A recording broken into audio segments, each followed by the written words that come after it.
కొన్ని సంవత్సరాల తర్వాత ఏమైపోతారు? వాళ్ళు చనిపోతారు. చనిపోకుండా ఈ లోకాన్ని శాశ్వతను జీవించేటువంటి వాళ్ళు ఉన్నారా? ఎవరు లేరు. ప్రతి ఒక్కళ్ళు ఈ లోకాన్ని విడిచి వెళ్ళిపోవాల్సిందే. మనం ఎన్ని ఎక్సర్సైజులు చేసినా కానీ, ఎన్ని యోగాలు చేసినా కానీ, ఎన్ని మెడిటేషన్లు చేసినా కానీ అది కొంతవరకే మనకు ఉపశమనాన్ని కలిగిస్తుంది. కానీ మన సమయం మనకి దగ్గరకు వచ్చిన తర్వాత మనం ఈ భూలోకాన్ని వదిలి వెళ్ళిపోవాల్సిందే. మనం ఎంత సంపాదించినా కానీ, ఎన్ని ఆస్తులు కూడబెట్టినా కానీ, ఎంత బంగారం మనం సంపాదించుకున్నా కానీ, లోకమంతను మనం సంపాదించుకున్నా కానీ ఒకానొక దినాన మనం ఏం చేయాలి? దీన్నంటిని వదిలేసి మనం దేవుడిస్తానటువంటి లోకానికి, పరలోకానికైనా కానీ ఆయన ఎడల నమ్మకంగా జీవించకపోతే నరకానికైనా వెళ్ళేటువంటి అవకాశం ఉంటుంది. కాబట్టి చాలా మంది మనుషులకి ఏమైపోతుందంటే, మనిషి పుడుతున్నాడు, జీవిస్తున్నాడు, చనిపోతున్నాడు, ఇంతవరకే తెలుస్తుంది. మరి చనిపోయిన తర్వాత బ్రతుకుంటుందా అనేది ఎవరు కూడా జ్ఞాపకం చేసుకోవట్లేదు. ఎవరు కూడా దాని గురించి ఆలోచన చేయట్లా. మరి చనిపోయిన తర్వాత మనిషి కంటే ఒక జీవితం ఉంటుందా అనేది మనం గమనిస్తే, చనిపోయిన తర్వాత కూడా మనిషికి జీవితం ఉంటుంది కన్ఫామ్ గా. ఎందుకంటే మనిషి రెండు భాగాలు, ఒకటి శరీరం, రెండు ఆత్మ. మొట్టమొదటిగా దేవుడు ఆదాము గారిని సృష్టించినప్పుడు మట్టితో నిర్మిస్తాడు కదా ఆదాము గారిని. ఎప్పుడు అతను జీవించేటువంటి శక్తి వచ్చిందంటే ఆయన నాసికారంధ్రంలో జీవవాయువు వినుదగా మనిషి జీవాత్మ అయ్యాడు. అంటే జీవించేటువంటి ఒక మనిషి అయ్యాడు. అంటే ఆ జీవాత్మని ఊదక మునుపు మనిషి ఎలా ఉన్నాడు? నిర్జీవంగా ఉన్నాడు.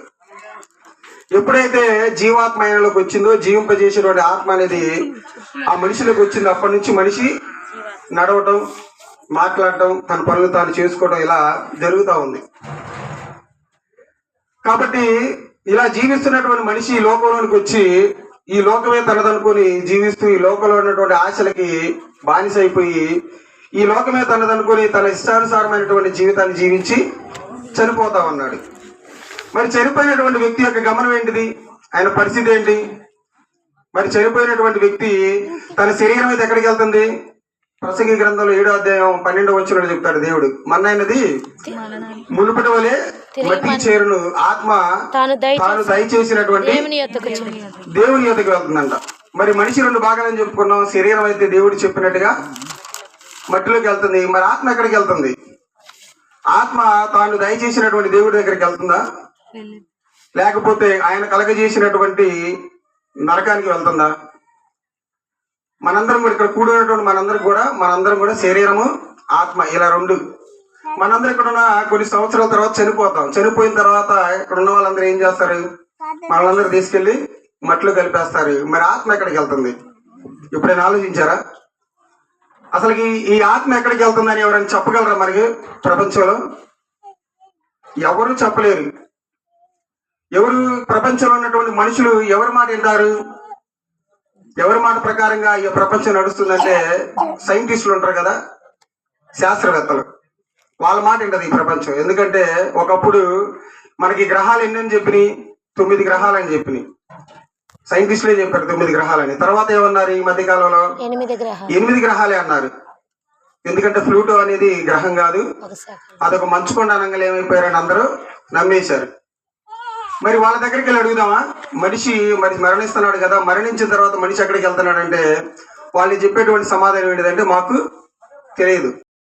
సరే, గొప్ప గొప్ప స్థానాలు ఉన్నటువంటి వ్యక్తులను అడిగితే వాళ్ళు ఏమని చెప్తారంటే మాకు కూడా మనిషి చనిపోయిన తర్వాత ఎక్కడికి వెళ్తున్నాడు అనేది చెప్పరు. ఎవరు కూడా చెప్పలేరు. ఈ ప్రపంచంలో ఒక మనిషి చనిపోయిన తర్వాత ఆత్మ ఎక్కడికి వెళ్తుంది అనేది ఎవరు కూడా చెప్పలేరు. పెద్ద పెద్ద పేరు పొందినటువంటి వ్యక్తులు కానివ్వండి, సైంటిస్టులు కానివ్వండి, మంచి అధికారులు ఉన్నటువంటి వ్యక్తులు కానివ్వండి, ఎవరు కూడా చనిపోయినటువంటి తర్వాత వాళ్ళ జీవితం అనేది ఎవరు కూడా చెప్పలేరు. ఒక్క బైబిల్ మాత్రమే చెప్పగలరు. కానీ బైబిల్ మాట తీసుకుంటుందా సమాజం అంటే? తీసుకోదు. బైబిల్ ఎందుకంటే కొంత తక్కువ స్థాయిలో చూస్తా ఉన్నారు సమాజం అనేది. కాబట్టి బైబిల్ని అడుగుదాం. మరి బైబిల్ చనిపోయిన తర్వాత మనిషి ఎక్కడికి వెళ్తున్నాడు, తన గమనం ఏంటి, చనిపోయిన తర్వాత అతని స్థితి ఏంటి అని దేవుడే ఒక మాట అడుగుతున్నాడు. చూడండి ఒకసారి, ప్రసంగి గ్రంథం 6వ అధ్యాయం 12వ వచనంలో ఒక మాట ఉంటుంది. ప్రసంగి గ్రంథం 6వ అధ్యాయం 12వ వచనం. నీడవలే తమ దినములన్నీ వ్యర్థముగా గడుపుకొను మనుషుల బ్రతుకునందు మనుషుల బ్రతుకునందు ఏది వారికి క్షేమకరమైనదో ఎవరికి తెలియను. వారు చనిపోయిన తర్వాత ఏమి సంభవించునో వారితో ఎవరు చెప్పగలరు? ఎవరైనా చెప్పగలరా? చనిపోయిన తర్వాత ఈ మనిషి ఇక్కడికి వెళ్ళాడు, అక్కడికి వెళ్ళాడు అని ఎవరైనా చెప్పగలరు అంటే ఎవరు కూడా చెప్పలేరు. పెద్ద పెద్ద వ్యక్తులు, ప్రపంచంలో ఉన్నటువంటి వ్యక్తులు ఎవరు కూడా చెప్పలేకపోయారు. కాకపోతే ఒక గుంపు బయలుదేరింది. మనిషి అంట చనిపోయిన తర్వాత అంట ఏమైపోతుందంట? దెయ్యం అయిపోతుందంట. మనుషులు దెయ్యాలు అవుతారా? మనుషులు దెయ్యాలు కారు. మనుషులు దెయ్యాలైతం అనేది ఎంత జుగుప్సకరం అనేదో, మనిషి గాలిని చూశాడు అనేది కూడా అంతే, అంత కామెడీగా ఉంటుందో. దెయ్యమైపోతారని మనుషులు ఎలాగైతే దెయ్యమైపోతున్నాడని చెబుతున్నాడో, మనిషి గాలిని చూస్తారన్నది కూడా అంత కామెడీగా ఉంటది. అసలు దెయ్యాల్ని మనుషులు చనిపోయిన తర్వాత దెయ్యాలు అయిపోతున్నారా? ఒకవేళ మనుషులు చనిపోయిన తర్వాత దెయ్యాలే అయితే ఇప్పుడున్నటువంటి లెక్కను బట్టి మనం చూస్తే జీవిస్తున్నటువంటి మనుషుల కన్నా చనిపోయిన వాళ్ళే దెయ్యాలు అవ్వాలి. అవునా కదా? మరి ఇక్కడ ఉన్న వాళ్ళని అడుగుతున్నా, ఎప్పుడైనా దెయ్యాన్ని చూసారా? మీరు చూసారా దెయ్యాన్ని?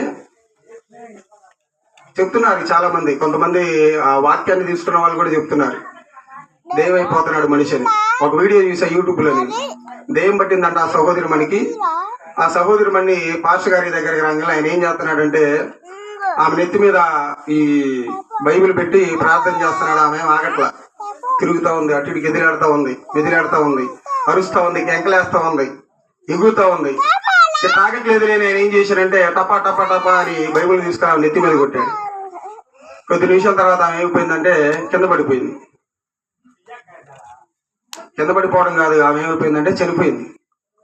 అట్లా కొట్టాడు ఆమెని ఆ బైబిల్ తీసుకొని. అసలు దెయ్యం పట్టినటువంటి వ్యక్తి అలా కొడితే చనిపోయిద్దా? అలా కొడితే వదిలిపోయిద్దా? అది ఒక మానసిక వ్యధ. ఎవరు కూడా నమ్మమాకట. దెయ్యాలనేవి లేవు ఈ ప్రపంచంలో. బైబిల్ గ్రంథం చెబుతుంది దెయ్యాలు అయితేనేయో లేకపోతే ఎక్కడికి వెళ్తున్నారు అనేది బైబిల్ గ్రంథమే చెబుతుంది. ఇక్కడ మనకి చనిపోయిన తర్వాత మనిషి దెయ్యంగా మారడు. ఆ దెయ్యాలు కూడా కొంతమంది స్పెషలిస్టులు బయలుదేరి ఆ దెయ్యాలను ఎవరుగా చిత్రీకరిస్తున్నారు మనకి సమాజంలో? ఎవరుగా చిత్రీకరిస్తున్నారు? తెల్ల చీర కట్టుకునిద్దంట, మల్లెపూలు పెట్టుకునిద్దంట, జడంతా ఇరబూసుకునిద్దంట. మరి చనిపోయిన వాళ్ళందరూ ఆడవాళ్ళు దెయ్యాలు అవుతున్నారా? మగళ్ళు ఎప్పుడైనా విన్నారా? మగ వ్యక్తి తెల్ల చీర కట్టుకున్నాడు, మల్లెపూలు పెట్టుకున్నాడు కానీ ఎక్కడైనా చూశారు మీరు? ఎక్కడైనా విన్నారా? అసలు ఇలా మనిషి చనిపోయిన తర్వాత దెయ్యాలు అవుతారని ఎవరు మొట్టమొదటిగా చూపించారో తెలుసా? సినిమాల్లో కానివ్వండి, వీటిలో కానివ్వండి, విఠలాచార్యుడు అనేటువంటి వ్యక్తి ఉన్నాడంట. ఆ వ్యక్తి ఏం చేశారంటే మనిషి చనిపోయిన తర్వాత ఇలా దెయ్యాలు అవుతాడని ఇది ఒక స్త్రీని చూపించి ఆ స్త్రీకి రకరకాల మేకప్ వేసి సమాజానికి చూపించాడు. అదొక పెద్ద అబద్ధం. అసలు దెయ్యాలు అనేవి లేవు. ఇదొకటైతే ఇంకొక వ్యక్తులు ఏం చేశారంటే, ఇంకొంతమంది ఏమన్నారంటే మనిషి చనిపోయిన తర్వాత ఏమవుతాడంటే మనిషి చనిపోయిన తర్వాత గాలిలో కలిసిపోతాడంట. ఏమైపోతారంట? మనిషి చనిపోయిన తర్వాత గాలిలో కలిసిపోతారంట. మనిషి చనిపోయిన తర్వాత గాలిలో కలిపి అసలు మనకు గాలి కనబడిద్దా? ఎప్పుడైనా చూశారు మీరు? ఇక్కడ ఉన్న వాళ్ళు చేతులు ఎత్తండి. నేను గాలిని చూశాను అన్నవాళ్ళు. గాలిని చూసి అన్న వాళ్ళని నేను గాలిని చూశారని ఎవరన్నా మీరు ఇక్కడ అన్నారనుకోండి, కొంచెం దూరంగా జరుగుతారు వాళ్ళకి. ఎందుకు? నువ్వు ఇక్కడ కాదు ఉండాల్సిందే, నువ్వు హైదరాబాద్ ఎర్రగడ్డ హాస్పిటల్లో ఉండాలంటారు. ఎందుకు? అసలు గాలి ఎవరికైనా కనపడిద్దా? కనపడదు గాలి. కానీ గాలి కనపడదు అంటున్నాడు. కానీ కొంతమంది మహానుభావులు బయలుదేరి మనిషి చనిపోయిన తర్వాత అతని యొక్క ఆత్మ అనేది ఏమైపోయిద్దంట? గాలిలో గెలిచిపోయిద్దంట. అసలు గాలి కనపడినటువంటి వ్యక్తి ఆయన చనిపోయిన తర్వాత అది ఎట్టగాలిలో గెలిచిపోయింది? నిరూపణ ఉందా? ఎవరైనా నిరూపించగలిగారు ఈ ప్రపంచంలో? ఈ 6 నేల మీద ఎవరు కూడా లేరు. కాబట్టి చనిపోయిన తర్వాత మనిషి ఎక్కడికి వెళ్తున్నాడు, తన ఆత్మ ఎక్కడికి వెళ్తుంది అనేది మనకి తెలియాలంటే బైబిల్ గ్రంథం మనకు సమాధానం చెప్పాలి. మరి చెప్తుంది చూడండి ఒకసారి యోబు గ్రంథంలో 21వ అధ్యాయం 13వ వచనంలో యోబు గారు ఒక మాట మాట్లాడుతున్నారు చూడండి, చనిపోయిన తర్వాత మనిషి ఏమైపోతున్నాడు అనేది. యోబు గ్రంథం 21వ అధ్యాయం 13వ వచనం. యోబు గ్రంథం 21వ అధ్యాయం 13వ వచనం. మీరు తొందరగా చదివితే నా తర్వాత పెద్దలు ఉన్నారు, వాళ్ళు మాట్లాడతారు. వారు శ్రేయస్సు కలిగి తమ దినములు గడుపుదురు, ఒక్క క్షణములోనే పాతాళమునకు దిగుదురు. ఒక్క క్షణములోనే చనిపోయినటువంటి వ్యక్తి యొక్క ఆత్మ అనేది ఎక్కడికి వెళ్ళిద్దంట? పాతాళమునకు, నరకానికి వెళ్ళిద్దంట. మరి దెయ్యం ఏడైతుంది? దెయ్యం అవుతుందని చెప్పాడా? గాలిలో కలిసిపోతుందని చెప్పాడా? ఎక్కడ ఉందా బైబిల్ గ్రంథంలో దెయ్యం అయిపోతున్నాడని, గాలిలో కలిసిపోతున్నాడని? ఏమని చెప్పాడు దేవుడు ఇక్కడ? మనకి వాక్యం ఏమని సెలవిస్తుంది? వారి దినాలు శ్రేయస్సు కలిగి జీవిస్తారంట. ఒక్క దినములోనే వాళ్ళు చనిపోయిన తర్వాత ఎక్కడికి వెళ్తున్నారంట? వాళ్ళు పాతాళానికి వెళ్తున్నారంట, నరకానికి వెళ్తున్నారంట. మరి ఎవరు నమ్మాలి? బైబిల్ నమ్మాలా, లేకపోతే సమాజంలో చెప్పేటువంటి వ్యక్తుల మాటలు నమ్మాలా? మనందరం క్రైస్తవులే కదా. క్రైస్తవులైనటువంటి మనందరం మనకు ఆధారం ఏంటిదంటే ఏదైనా కానీ బైబిలే మనకు ఆధారం. బైబిల్లో చెప్పినటువంటి వాటిని మనం నమ్మాలి. సమాజంలో చెప్పినటువంటి మాటలు నమ్ముతామా అంటే మనం నమ్మకూడదు. ఎందుకంటే వాళ్ళు చెప్పేటువంటి మాటలు ఎలా ఉంటాయి అంటే పూర్తిగా బైబిల్కి వ్యతిరేకంగా ఉంటాయి. మనిషి దెయ్యం అయిపోతున్నాడు, గాలిలో కలిసిపోతుంది అన్నవాడు కూడా అన్యుడే. కానీ అన్యుడి మాట నమ్ముతుంది, కానీ సమాజం బైబిల్ మాటని నమ్మట్లా. మనిషి ఏమైపోతున్నాడు అంటే చనిపోగానే పాతాళానికి పడిపోతున్నాడు ఒక క్షణంలోనే. ఎలా జీవిస్తే పాతాళానికి పడిపోతాడు? ఎలాంటి వాళ్ళు వెళ్తారు పాతాళానికి అనేది కూడా చూద్దాం. చూడండి, కీర్తనల గ్రంథం 9వ అధ్యాయం 17వ వచనంలో ఎలాంటి వారు వెళ్తారని తెలియజేస్తున్న బైబిల్ గ్రంథం మనకి. దుష్టులను దేవుని మరచు జనులందరూ పాతాళమునకు దిగిపోవుదురు.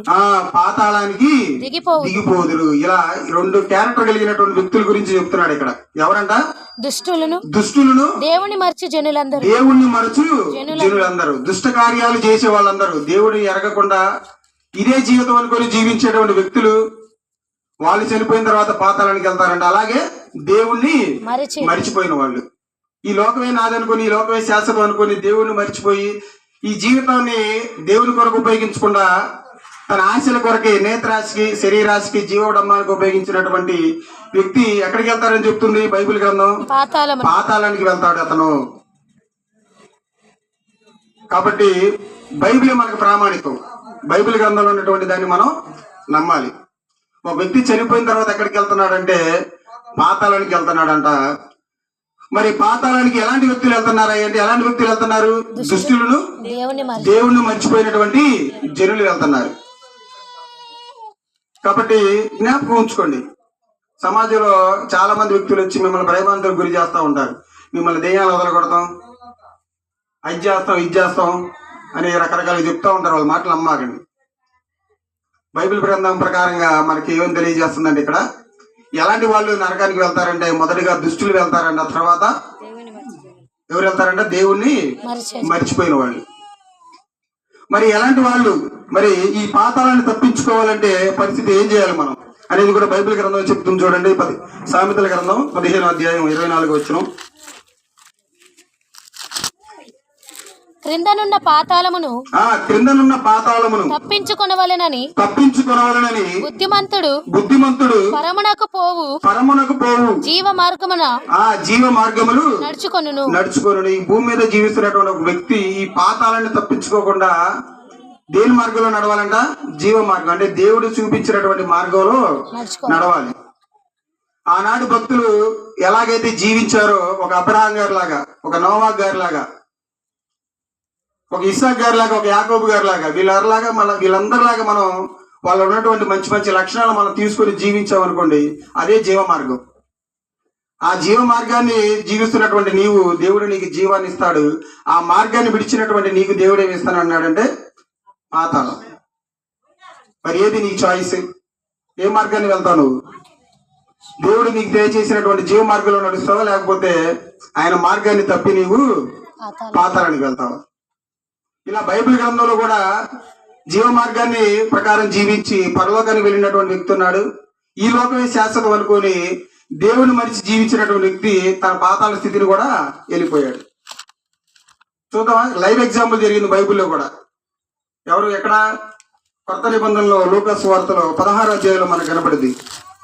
చూద్దాం, చూడండి. లూకాసు వార్త 16వ అధ్యాయం. ధనవంతుడు ఒకడు ఉండెను. ధనవంతుడు ఒకడు ఉండెను. అతడు ఊదారంగు బట్టలను సన్నపునార వస్త్రములు ధరించుకొని ప్రతి దినము బహుగా బహుగా సుఖపడుచుండువాడు. లాజరు అను ఒక దరిద్రుడు. ఇక్కడ ఇద్దరు వ్యక్తుల గురించి దేవుడు మాట్లాడుతున్నాడు. ఒక ఆయన ఎవరు? ధనవంతుడు. ఇంకొక వ్యక్తి ఎవరు? లాజరు. ఇదంతా మీ అందరికీ తెలుసు. మీరు వెళ్తున్నటువంటి చర్చిలో చాలా మంది పాస్టర్ గారు చాలా మంది చెప్పుంటారు ఈ ఉపమానాన్ని. ఏమని చెప్పాడు? ఒక ధనవంతుడు ఉన్నాడంట. అతడు ఊదారంగా నార వస్త్రములు ధరించుకొని దినదినము బహుగా సుఖపడుచున్నాడంట. ప్రతిరోజు చాలా ఆనందంతో సంతోషంతో కలిగినటువంటి తన యొక్క ఆశలను అతను ఏం చేసుకుంటా వస్తున్నాడంటే నెరవేర్చుకుంటూ వస్తున్నాడు. తర్వాత లాజరు ఒక దరిద్రుడు. వాడు తురుపులతో నిండిన వాడే ధనవంతుని ఇంటి వాకిట పడి ఉండి అతని బల్ల మీద నుండి పడు రొట్టె ముక్కలతో ఆకలి తీర్చగోరెను. ఇద్దరు వ్యక్తులు ఉన్నారు. వాళ్ళు చేసేటువంటి పనుల గురించి ఇక్కడ చెప్పాడు. ధనవంతుడు ఉన్నాడంట. ఆ ధనవంతుడు ఏం చేస్తున్నాడంటే ఈ లోకంలో జీవిస్తూ ఉన్నాడంట, దేవుడిని మర్చిపోయి. కానీ లాజర్ గారు ఎలా ఉన్నారంటే చాలా భక్తి శ్రద్ధలు కలిగి జీవిస్తా ఉన్నాడంట. ఆయన దేని స్థితిలో దేవుని జ్ఞాపకం చేసుకుంటూ దేవుని ఎడల భయభక్తులు కలిగి జీవిస్తున్నటువంటి లాజర్ గారు ఒక సైడు ధనమే శాశ్వతం అనుకొని ఈ లోకమే శాశ్వతం అనుకుని జీవించుకునేటువంటి ఈ ధనవంతుడు ఒక సైడ్ ఉన్నాడు. వీళ్ళిద్దరు కొంతకాలానికి ఏమైపోతారు? చనిపోతారు. చనిపోయిన తర్వాత దేవుణ్ణి మరిచినటువంటి ఈ యొక్క ధనవంతుడు ఎక్కడికి వెళ్తాడు? దేవుని ఎడల భయభక్తులు కలిగి జీవించినటువంటి ఈ యొక్క లాజర్ ఎక్కడికి వెళ్తాడో మనం ముందుకెళ్ళిన తర్వాత మనకు అర్థమవుతుంది. ఆ దరిద్రుడు చనిపోయి దేవదూతల చేత వచనం చెప్పమ్మా. 22 వచనం. ఆ దరిద్రుడు చనిపోయి దేవదూతల చేత అబ్రహాము రొమ్మున ఆనుకొనుటకు కొనుకోబడెను. ఆ దరిద్రుడు చనిపోయాడు. చనిపోయిన తర్వాత ఎక్కడికి వెళ్ళాడంటే నెమ్మది కలిగిన స్థలమైనకి వెళ్ళాడు. ఆయన అబ్రహాం గారి దగ్గరికి వెళ్ళాడు. ఆయన తర్వాత ధనవంతుడు కూడా చనిపోయి పాతి పెట్టబడెను. శరీరం పాతి పెట్టబడింది. తన ఆత్మ ఎక్కడికి వెళ్ళిందో చూడండి. అప్పుడు అతడు పాతాళములో బాధపడుచు కన్నులెత్తి దూరము నుండి అబ్రహామును అతని రొమ్మును ఆనుకొని ఉన్న లాజరును చూచి తండ్రివైన అబ్రహామా నా యందు కనికరపడి తన వ్రేలి కొనను నీళ్లలో ముంచి నా నాలుకను చల్లార్చుటకు లాజరును పంపుము. నేను ఈ అగ్ని జ్వాలలో యాతన పడుచున్నానని కేకలు వేసి చెప్పను. చూడండి, ఈ లోకమే శాశ్వతం అనుకుని ఈ లోకమే జీవితం అనుకుని జీవించి చనిపోయినటువంటి ఆ ధనవంతుడి యొక్క జీవితం ఎలా అయిపోయింది? చనిపోయిన తర్వాత తన ఆత్మ ఎక్కడికి వెళ్ళింది? పాతాళానికి వెళ్ళింది. పాతాళానికి వెళ్ళి అగ్నిజాలలో మండుతూ ఏమంటున్నాడు? పరలోకమునున్నటువంటి ఆ యొక్క అబ్రహాం రూమున ఉన్నటువంటి లాజరును చూసి తన వేలిని నీటిలో ముంచి నాకు దాహాన్ని తీర్చమని అడుగుతున్నాడు. చూడండి, దుష్టుడు చనిపోతే ఎక్కడికి వెళ్ళాడు? దేవుని మర్చినటువంటి వ్యక్తి ఎక్కడికి వెళ్ళాడు? పాతాళానికి వెళ్ళాడు. దేవుని ఆనుకొని జీవించినటువంటి వ్యక్తి ఎక్కడికి వెళ్ళాడంటే నెమ్మదికరమైనటువంటి స్థలానికి చేరుకోవడం జరిగింది. ఆ పాతాళం వెళ్ళినటువంటి వ్యక్తి యొక్క జీవితం ఎలా ఉంది? ఇప్పుడు అరుస్తున్నాడు, కేకలు పెడుతున్నాడు, దేవా దేవుడా దేవుడా అని కేకలు పెడుతూ తాగడానికి ఒక చుక్క నీరు కూడా లేనటువంటి స్థితిలోకి వెళ్ళిపోయాడు ఆ ధనవంతుడు. కాబట్టి మనం కూడా ఎలా జీవించాలంటే ఈ లోకంలో ఉన్నటువంటి ఆశల్లో మనం పడిపోయి దేవుని విడిచిపెట్టి లోకంలో ఉన్నటువంటి మలినాన్ని పాపాన్ని అంటించుకొని మనం ఎవరు కూడా జీవించకూడదు. అలా జీవించామంటే ఆనాడు జరిగినటువంటి ధనవంతుడి స్థితిలోకి మనందరం కూడా పడిపోవచ్చు. కాబట్టి ఈ యొక్క వచనం ద్వారా మనందరం హెచ్చరింపబడాలి. ఎవరున్నాడంటే ధనవంతుడు పాతాళంలో పడి ఆ యొక్క అగ్ని జ్వాలలో మండుచు తన ఆత్మని మండుచు చెప్పాడు కదా దేవుడు, పురుగు చావదు అగ్ని ఆరదు. యుగాలు ఆ యొక్క నరకంలో పడి ఆత్మ ఉండపోవాల్సిందే. కాబట్టి ఈ భూలోకంలో ఇప్పుడు మనకి దేవుడు ఇచ్చినటువంటి ఈ ఆయుష్ని మనం సద్వినియోగం చేసుకుందామండి. సద్వినియోగం చేసుకుంటూ దేవుడు జీవించమన్నటువంటి జీవితాన్ని మనందరం జీవించాలి. లేకపోతే ధనవంతుడికి పట్టినటువంటి గతి మనకు కూడా పడుతుంది. కాబట్టి మీరందరూ ఈరోజు జ్ఞాపకం ఉంచుకోవాల్సింది ఏంటంటే, మనిషి చనిపోయిన తర్వాత ఎక్కడికి వెళ్తున్నాడు? పాతాళానికి వెళ్తున్నాడు.